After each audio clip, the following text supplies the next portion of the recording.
Zach is a good friend of mine, and we went to school together at Stanford. And if anything, I can say that he's a true believer of the market. So without further ado, Zachary Ming.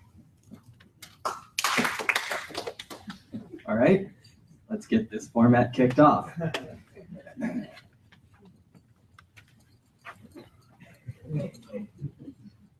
There we go. Okay, so I'm talking about the future of fossil generation. So California today is about 50% fossil fuels in our electricity sector, 50% carbon-free. Of the carbon-free resources that we have, about half of those come from renewable energy. And there's a lot of talk about transitioning, increasing to 100% renewable energy. Mark Jacobson, a professor at Stanford, has written several papers on the topic. And recently in Sacramento, in the legislative session, there was talk about a bill of 100% renewable energy. Didn't pass. But it's on the horizon. So what are the technical challenges of 100%? Well, let's start with a little bit about how the grid works. We know that electricity demand changes all the time. It increases as people wake up and turn on their stuff, and goes down as they go to bed. Historically, we've met this changing demand by turning power plants on and off. And that's worked pretty well, but we're now entering a new paradigm, renewable energy. Unfortunately, renewables don't turn on and off when we want them to. They turn on and off when the sun is shining. As you can see, this doesn't exactly line up with when we use electricity. So if we want to make this system work, we have to take the excess solar that we have in the middle of the day, put it in a battery, and then use it later in the evening when we don't have electricity. So this works pretty well when it's a sunny day, when the sun is shining, or conversely, when the wind is blowing. But what happens when we don't have a sunny day, when we have these in the electricity sector, what we call contingency events? In a high renewable world, a contingency event is a cloudy day. Here, we don't have enough sunlight to store.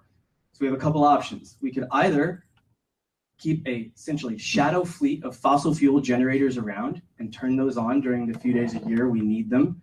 So we have them, but we use them very sparingly. Or the alternative is we keep a shadow fleet of batteries around and use those instead. And those batteries will be charged during the sunny months, the sunny days, and we use those batteries instead of fossil fuel when we need to. The question is, if we want to go 100% and use batteries, how many batteries do we need? Not only for when you have a cloudy day, but when you have 2, 3 cloudy days in a row. Well, let's start with how many batteries we have in California. We have about 2 gigawatt hours. We've spent about $500 million on those 2 gigawatt hours.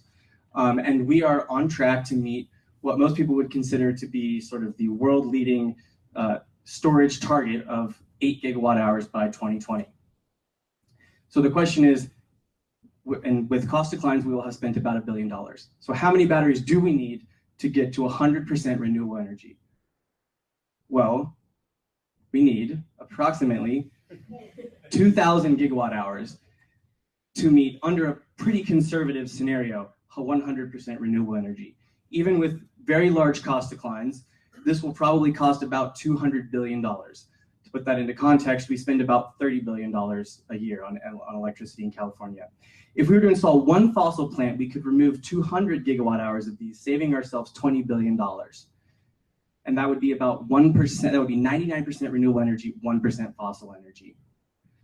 So this is a question for, is this, what should our target be? Every additional fossil plant we add yields fewer battery savings. There are diminishing returns. And that's how we see a massive cost increase.